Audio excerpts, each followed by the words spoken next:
Welcome to Bethel University's Professional Practice Issues and Ethics course. In this first presentation, you'll be introduced to some fundamental topics, including some basic ethics terminology, the nature of ethics codes and their relationship with the law or other standards, and, in preparation for week 2 of the course, values and value conflicts. Before we dive into these topics, it may be helpful to briefly discuss the best way to approach the material covered in this course. The goal of this course is not to provide you with all the right answers for the difficult situations that may come up in your professional career. To this point, your success in this course, and subsequently your success in becoming an ethical mental health practitioner, will hinge not on your ability to identify the right answer, but in your ability to acknowledge the multiple possible right answers, and to understand and appreciate the true complexity of ethical dilemmas. Secondly, it's sincerely hoped that through this course you will gain awareness of what professional landmines you might anticipate. In other words, the situations where it's especially difficult for professional helpers to avoid misconduct or unethical practice, even if they know what the right thing to do is. For example, a practitioner may understand that it's always best practice to document any correspondence made with clients, yet at the same time may have difficulty doing so when she or he is maintaining a large caseload with limited time and resources. Finally, I encourage you as you go through this course to think of your own development as an ethical practitioner as a self-reflective process that requires a great deal of personal awareness, insight, and increasing clarity on what your own values, priorities, and motivations are as a helping professional. Practicing ethically requires more than knowledge of facts and rules, but a strong sense of who you are and how you will uniquely approach issues like respect for clients and adherence to professional guidelines. So give non-judgmental attention to your own reactions, your own attitudes, and your own opinions as you interact with the material. Having said that, let's introduce some basic terminology. A code of ethics is a set of principles pertaining to the practice of helping professionals that is typically maintained and governed by a professional association, such as the American Psychological Association, the American Counseling Association, or the Association of Marriage and Family Therapists, as well as the other associations listed in your syllabus and course readings. Counseling as a profession holds to one of the primary tenets of something called the Hippocratic Oath, or the idea that we should do no harm. Therefore, the primary purpose of a code of ethics is to safeguard the welfare of clients. Codes of ethics also generally serve the purpose of educating professionals of sound ethical practice, being a source of professional accountability, and cultivating the very best practices in the profession. While professional associations write, maintain, and govern codes of ethics, licensing boards within each state also provide guidelines for helping professionals. As outlined in your text, licensing boards serve the purpose of determining standards for admission into the profession, screening applicants applying for certification or licensure, regulating the practice of psychotherapy for the public good, and conducting disciplinary proceedings involving violations of standards of professional conduct as defined by the law.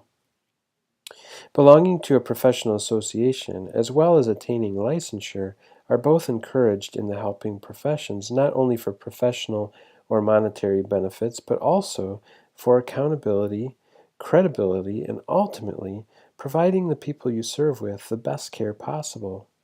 Furthermore, it's through these organizations and licensing boards that counselors can contribute to positive change at broader and more systemic levels in their local communities and the larger society. Knowing the codes of ethics and general guidelines for private practice, provides a strong base for ethical practice. But it's also important to recognize the problem-solving skills and intentionality that are required to be an ethical practitioner. We'll discuss this in greater detail later in the course, but counselors must implement a strategy for handling ethical dilemmas. Counselors need to know how to use the codes of ethics or guidelines as tools to make sound ethical decisions while recognizing that the tools don't do the work without someone who knows how to use them. For example, owning a measuring tape doesn't make a person a qualified carpenter. A carpenter still needs to know how to use the measuring tape and how to most effectively achieve her or his desired end product or result using measuring tapes as a guide. In this way, ethical principles function as a tool to aid in the process of ethical decision making. Counselors have to know both how to use the tool, the ethical principles, as well as how to engage in the process of making those sound ethical decisions using the tools they have. So, what's the difference between codes of ethics and laws? Well, laws are those rules that apply to communities and societies at large and are usually made up of standards of minimally acceptable behavior. One of the differences between ethical principles and laws is that laws are not aspirational, in the sense that they don't necessarily help us to understand best behavior or choices as much as minimally acceptable behavior and choices. In contrast, ethical principles can be informative to counselors who are striving for best practice in all situations or working towards an aspirational or virtue ethic. Before we finish, let's briefly touch on values in preparation for the second week of the course. It wasn't long ago that helping professionals aspired to not impose their values on clients by taking a value-free approach. In recent years, however, while it's still important to professionals in the field to avoid imposing the values of the counselor on the client, it's been recognized that values can't be divorced from the counselor or the counseling process. Therefore, the focus has turned toward encouraging counselors to develop an awareness of their values, and not only their values, but also their cultural identity, their socialization experiences, the particular worldview they hold, and the power they must learn to navigate simply because of their role as counselor. In this way, counselors are being encouraged, again, not to be value-free in order to avoid imposing their values, but to be value-aware. I hope this first session has been helpful for you. As you read through, or perhaps have already read through, the ethical codes that were assigned as part of your coursework, it may be a good idea to take note of common themes and overlap between the codes. By noting those themes and familiarizing yourself with the overall spirit of the codes, you'll find yourself more prepared to make wise choices with common issues that come up. You'll also know how to address issues proactively with your clients so that some of the problems can be avoided altogether.